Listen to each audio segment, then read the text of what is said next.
Napoli cresce 24, la notte bianca del 10 a Piazza Vanvitelli nella caffetteria Lorena, in compagnia di Sandro.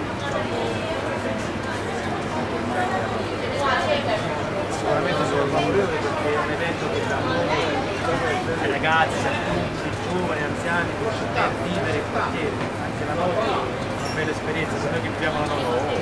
Perché? Cosa vuoi fare? No, vuoi fare ma sicuramente un maggior controllo sul territorio, sulla sicurezza, magari qualche aggiunta per i servizi anche igienici, servizi di trasporto che possono essere comunicanti tra i vari servizi. Ci sarà un bel da fare per la gente, penso di più e non so. Sarà difficile per voi smaltire queste esigenze nei vostri Tanto la caffetteria Lorena cosa offrirà?